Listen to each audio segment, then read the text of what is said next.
Section 1. Listening Comprehension. In this section of the test, you will have an opportunity to demonstrate your ability to understand conversations and talks in English.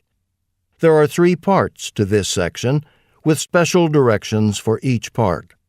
Answer all the questions on the basis of what is stated or implied by the speakers in this test.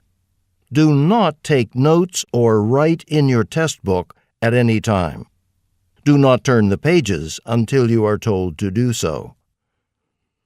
Part A. Directions. In Part A, you will hear short conversations between 2 people. After each conversation, you will hear a question about the conversation. The conversations and questions will not be repeated. After you hear a question, read the 4 possible answers in your test book and choose the best answer. Then, on your answer sheet, find the number of the question and fill in the space that corresponds to the letter of the answer you have chosen. Here is an example. On the recording, you hear, "I don't like this painting very much." Neither do I. "What does the man mean?" In your test book, you read A. He does not like the painting either. B. He does not know how to paint. C. He does not have any paintings. D. He does not know what to do. You learn from the conversation that neither the man nor the woman likes the painting. The best answer to the question, "What does the man mean?" is A.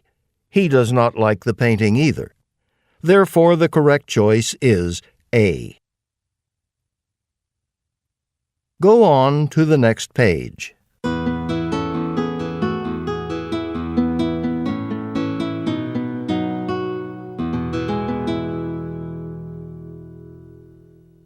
Now we will begin Part A with the first conversation. Number 1. No. I asked you to get me the economics test book, not the textbook. Oh, no wonder the cashier looked at me that way. What can be inferred about the man?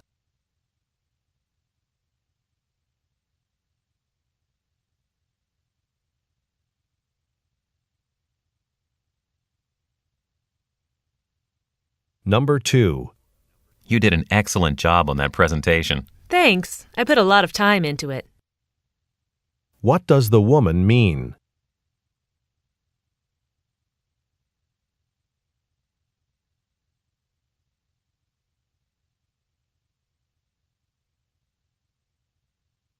Number 3. I can't find my wallet, and it has more than $100 in it. Calm down a minute. Have you checked the coat you had on this morning? What does the woman suggest the man do?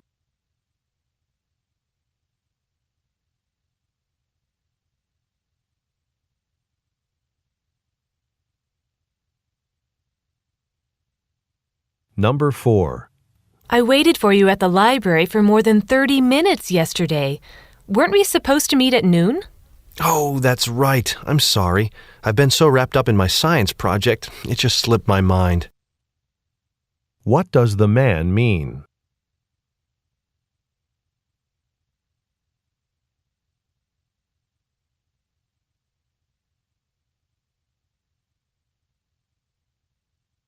Number 5.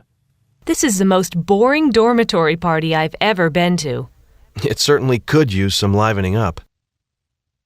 What does the man imply?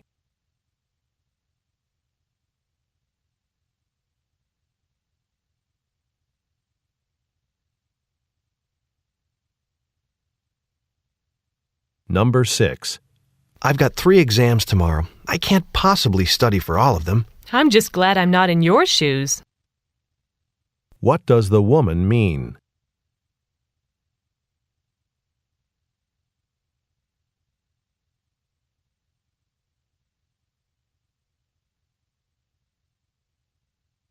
Number 7. My roommate Karen makes the best salads. I don't understand why mine never taste as good as hers. It's not such a mystery. She's a vegetarian and has simply perfected the art. What does the man mean?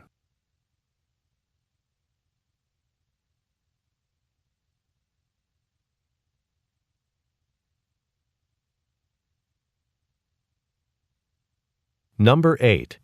Do you think you could help me get a new couch into my apartment this weekend? Didn't you make arrangements to have it delivered? That'd be easier, and it's free. What does the man suggest the woman do?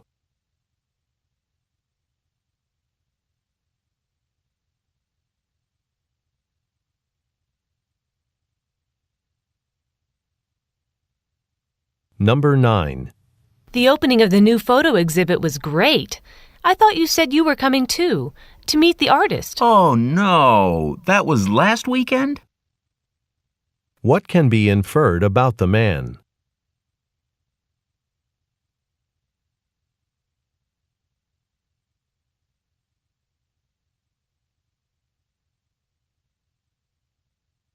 Number 10. Are you going to buy that? I'm not sure I like it on you. Well, it is comfortable. Perfect for our trip. Maybe I'd better find a mirror so I can see how it looks. What is the man doing?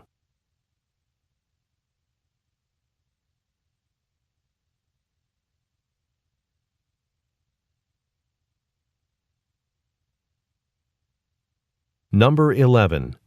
I can't figure out why I can't get my computer to print. Did you check the cables? Sometimes they just get loose. What does the woman suggest the man do?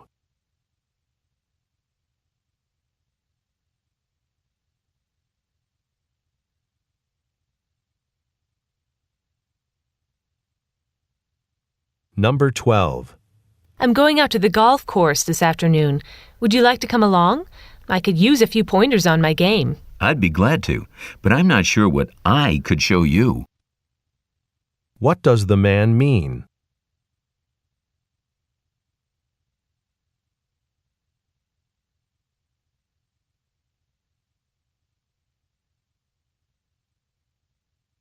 Number 13. I think I'll take 3 of these tablets. My head is killing me. You'd better read the label carefully first. What does the woman imply the man should do?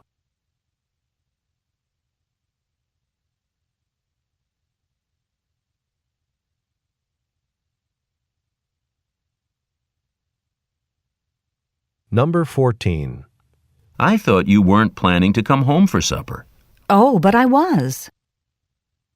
What does the woman mean?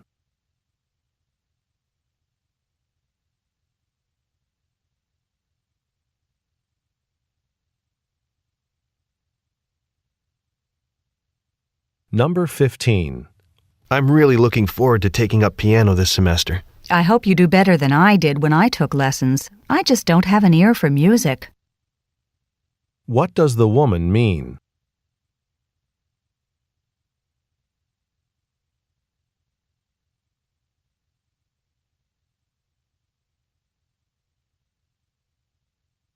Number 16. Did you pick up some French bread at the bakery? A sign on the window said closed. Please call again. What does the man mean?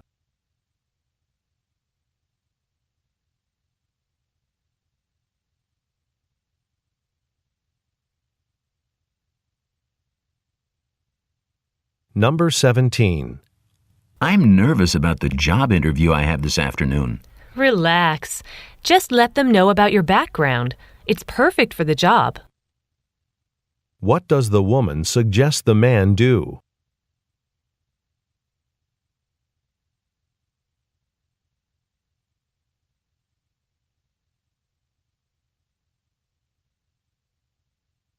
Number 18. I really don't see the value of these modern paintings. They look like the kind of pictures my 4-year-old nephew paints. And I'll bet he uses brighter colors, too. What can be inferred about the speakers?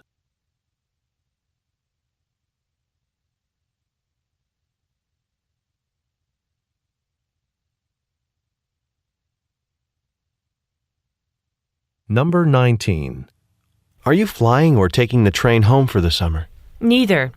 Since I've got this job at the university library, my parents are just going to come visit sometime in July.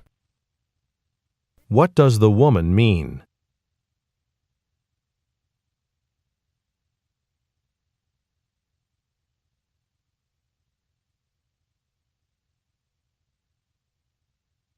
Number 20. Do you have any idea when tonight's rehearsal will be over? Beats me. You could try asking Jeff. What does the man mean?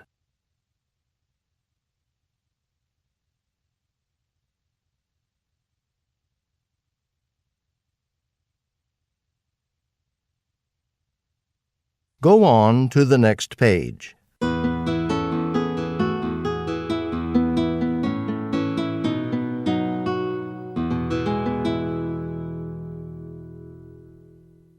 Number 21. The music we were playing last night didn't disturb you, did it? I was trying to get some work done. What does the man imply about the music?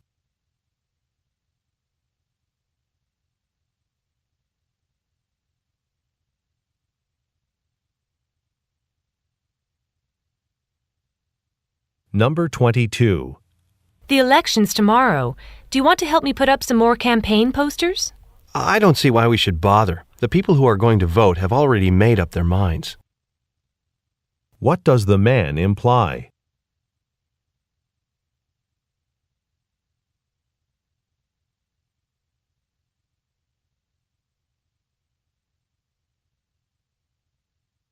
Number 23. Jessie's doing well in chemistry now, isn't she? Yes, she's really come a long way. What does the man say about Jessie?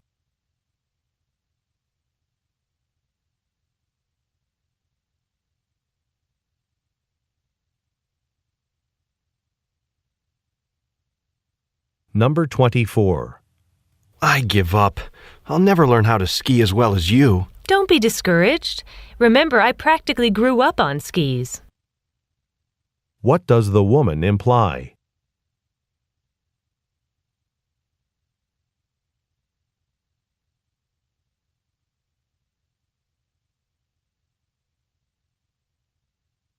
Number 25. Your neighbors used to grow the most wonderful peaches. You have a good memory. The tree went down in a storm a few years ago, and I'd completely forgotten about it. What does the man imply?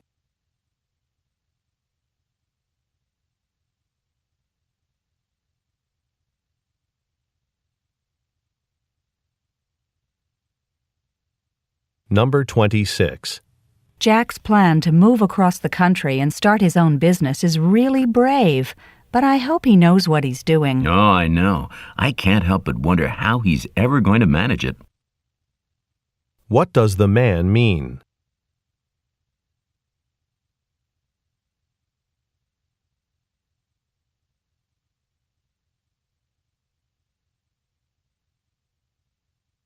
Number 27.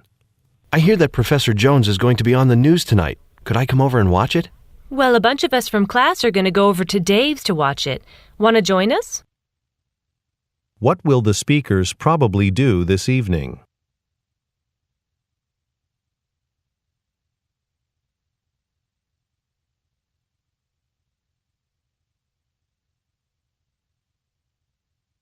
Number 28. I've been combing the classifieds for an apartment. I think there are some good rentals on the bulletin board outside the student center. What does the man suggest the woman do?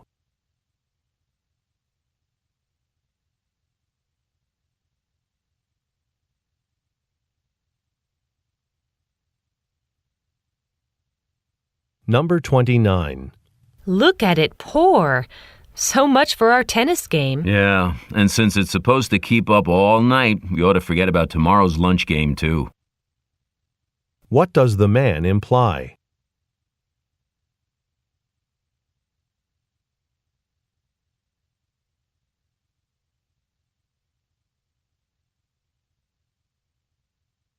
Number 30. The phone will be installed tomorrow. Oh, so you did order it. What had the woman assumed?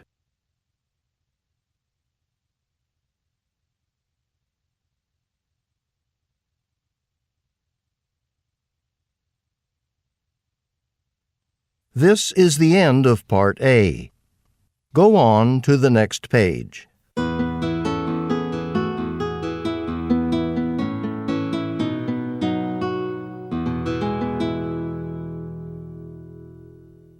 Now read along as the directions for Part B are being read. Part B. Directions. In this part of the test, you will hear longer conversations. After each conversation, you will hear several questions. The conversations and questions will not be repeated. After you hear a question, read the 4 possible answers in your test book and choose the best answer. Then, on your answer sheet, find the number of the question and fill in the space that corresponds to the letter of the answer you have chosen. Remember, you are not allowed to take notes or write in your test book. Go on to the next page.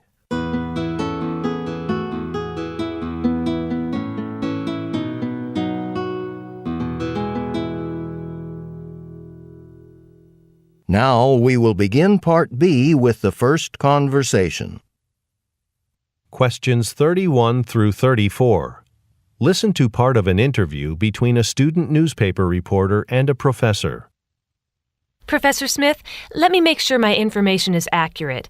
The title of your book is Moving People, the New York Subway and Urban Development. It's 312 pages long, and it will be published next month. That's right. You should be sure to make clear that I'm not the sole author. My co-author is Kathleen Douglas. Oh, yes, I have that. So why write about the subways? I'm a cultural historian, and I'm interested in the impact of technology on people's lives. The subways increased everyone's mobility. How cheap, efficient transportation changed life in New York. That's really the focus. Have the subways been around a long time? Some unsuccessful attempts were made as far back as the 1870s. But the history of the subways really begins with the founding of the IRT, the Interborough Rapid Transit Company, in 1900. Today we call it the IRT.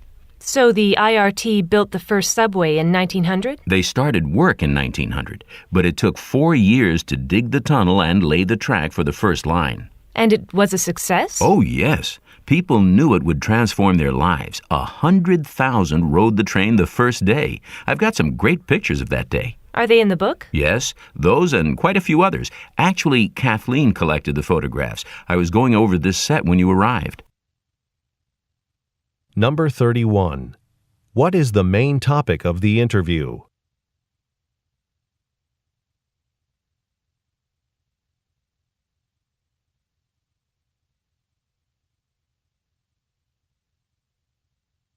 Number 32. Who is Kathleen Douglas?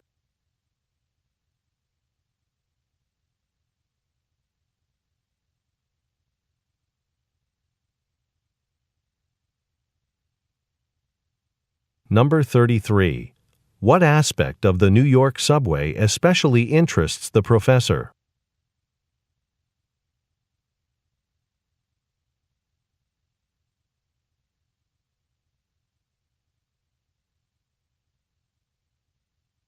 Number 34.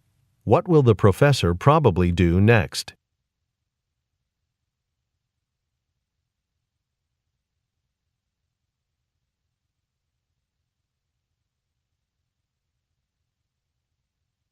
Questions 35 through 38. Listen to a conversation between 2 students who are members of the computer club. Sorry to say this, Pam, but I think we're going to have to cancel tonight's planning meeting. You're kidding, Tom. With a computer fair only 2 weeks away? Is the weather that bad? Well, I just listened to the noon forecast on the radio, and the snow's supposed to start between 2 and 3 and continue throughout the afternoon and evening. Some other campus clubs have already announced they're not meeting. Gee, I'd hate to cancel, though. There's so much to do to get ready. I know what you mean, but if the weather's bad, we probably wouldn't get much of a turnout anyway. Remember how many computer club members live far from campus? Maybe you're right. And Kathy told me yesterday that the publicity's all taken care of. And I've made the arrangements for the rooms we'll be using, so that's all set too. Sounds as if we're further ahead than I thought. Maybe we could just postpone the meeting till tomorrow night. I think we'd better wait a couple of days until the road's clear. How about the day after tomorrow? I could get on the phone and let everyone know. I'll split the list with you. That way we'll each have only 10 calls to make. Great. And when I talk to Sarah, I'll find out how the response from the computer vendors has been. Last I heard, there were about 20 software companies coming. I guess everything's coming along all right then. Let's just hope we have good weather the day of the fair. Number 35. What are the speakers working on?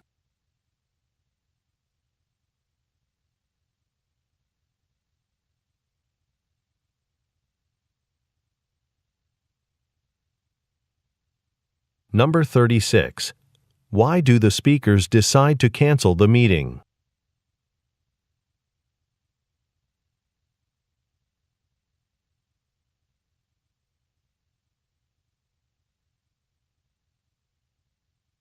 Number 37. Where is the planning meeting scheduled to take place?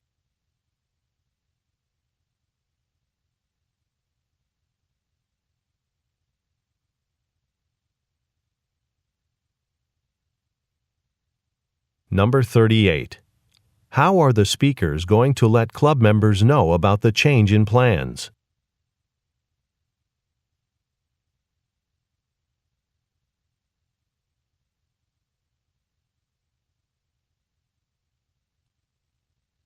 This is the end of Part B. Go on to the next page.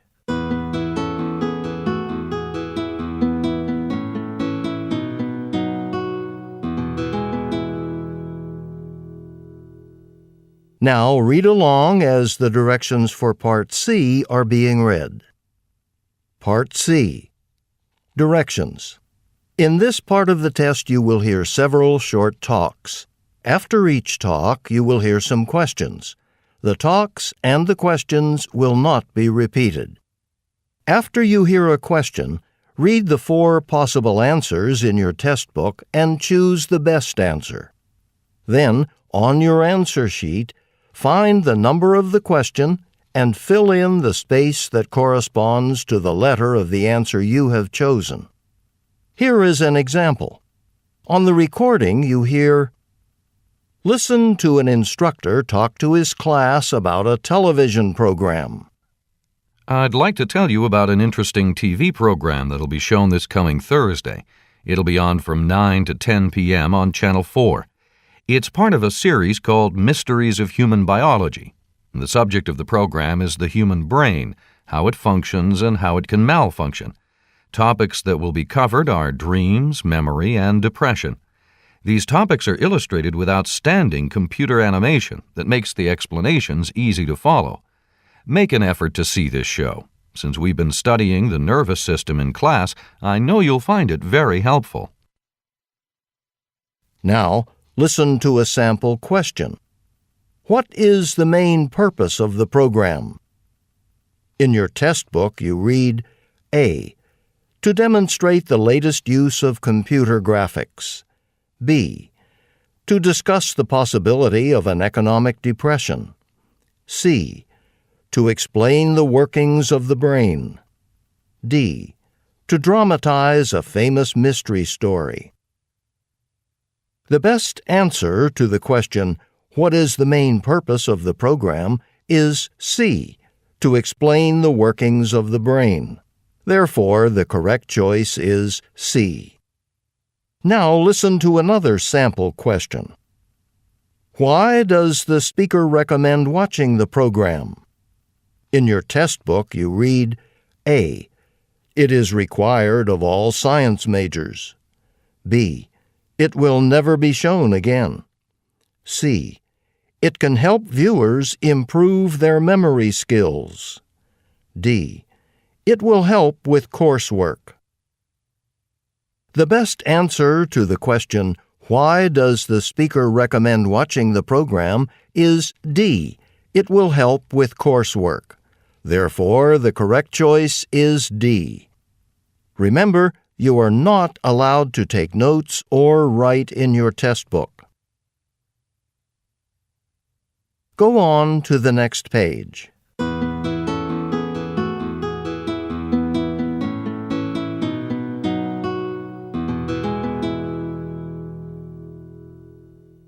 Now we will begin Part C with the first talk. Questions 39 through 42. Listen to a talk by an anthropologist. To continue our series of recordings from the museum's archives, this afternoon you will have the opportunity to hear a preeminent Native American storyteller, Joseph Medicine Crow. This museum is fortunate to have some of the recordings of legends and other stories he has collected from his native Crow culture, which is one of the Plains Indian groups. To understand the significance of these recordings, it is important to remember that the history and traditions of Native Americans were not written down. Instead, they were passed down from one generation to the next by tribal storytellers. Often, these storytellers were specially trained. They were chosen for the role when young and charged with remembering and sharing their people's oral history, a tradition that no longer exists. Joseph Medicine Crow recorded and saved the stories of his grandfather, one of the Crow people's last war chiefs. He also collected the memoirs of other tribal elders. Today, the traditional tribal storytellers Joseph Crow knew as a young man are all gone, so he must now gather information from their children and grandchildren. Now we'll hear a tape of this great storyteller as he recounts a legend of the Crow people. The slides you will see accompanying this story are pictures of artifacts of various Plains Indian cultures. Number 39. What is the speaker's main purpose?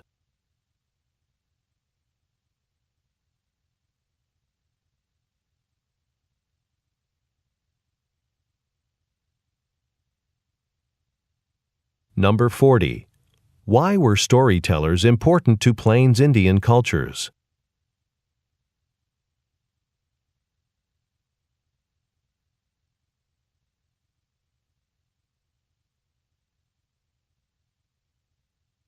Number 41. According to the talk, why are Joseph Medicine Crow's recordings especially important now?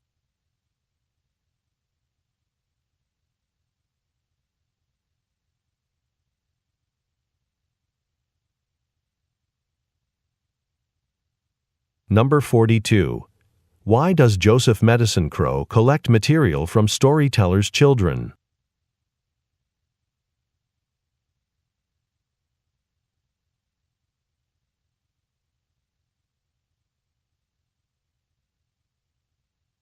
Questions 43 through 46. Listen to a professor in a business class.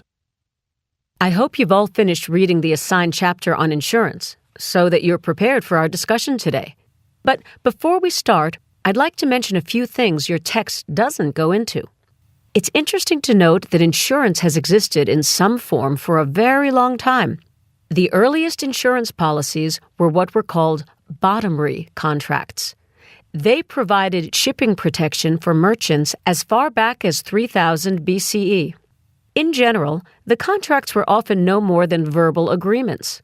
They granted loans to merchants with the understanding that if a particular shipment of goods was lost at sea, the loan didn't have to be repaid. Interest on the loans varied according to how risky it was to transport the goods. During periods of heavy piracy at sea, for example, the amount of interest and the cost of the policy went up considerably. So you can see how insurance helped encourage international trade. Even the most cautious merchants became willing to risk shipping their goods over long distances, not to mention in hazardous weather conditions, when they had this kind of protection available. Generally speaking, the basic form of an insurance policy has been pretty much the same since the Middle Ages. There are 4 points that were salient then and remain paramount in all policies today. These were outlined in Chapter 6 and will serve as the basis for the rest of today's discussion. Can anyone tell me what one of those points might be? Number 43. What is the purpose of the professor's talk?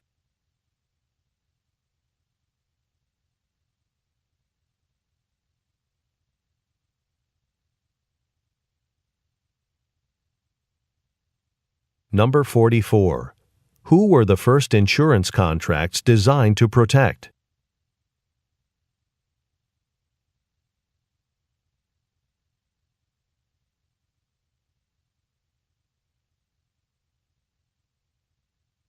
Number 45.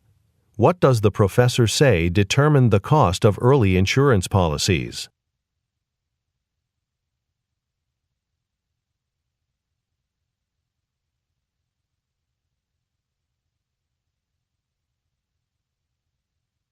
Number 46.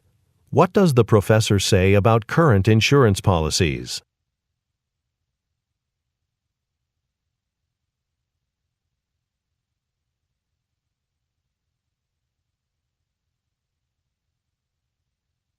Questions 47 through 50. Listen to part of a talk about honeybees. Communication. What is communication? Some of you will say it is language. But is communication just limited to human language? You might be surprised to learn that scientists have discovered that honeybees have a form of communication that is as complicated and as effective as human language. Honeybees communicate by dancing. For example, when a honeybee finds food, it returns to its hive and performs a dance. This dance communicates a message about the food. Basically, there are 3 types of dances: the round dance, the sickle dance, and the tail wagging dance. In all 3 dances, the number of turns in the bee's dance tells the other bees how far the food is from the hive. The angle of the bee's dance in relation to the sun tells the direction of food from the hive. So, you see, honeybees communicate using one form of nonverbal communication. Can anyone suggest another form of nonverbal communication used by animals? Number 47. What aspect of honeybees does the speaker discuss?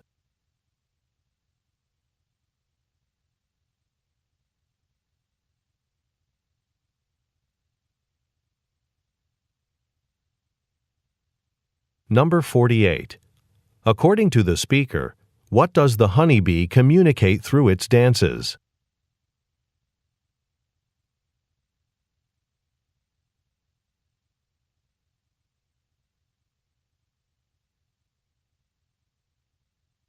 Number 49. What does the speaker say about the honeybee's system of communication?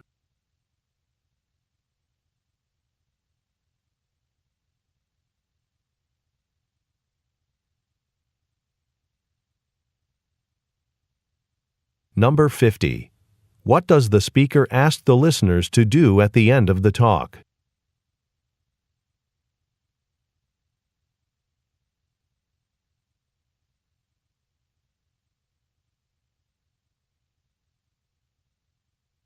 This is the end of Section 1, Listening Comprehension. Stop work on Section 1. Turn off your audio player.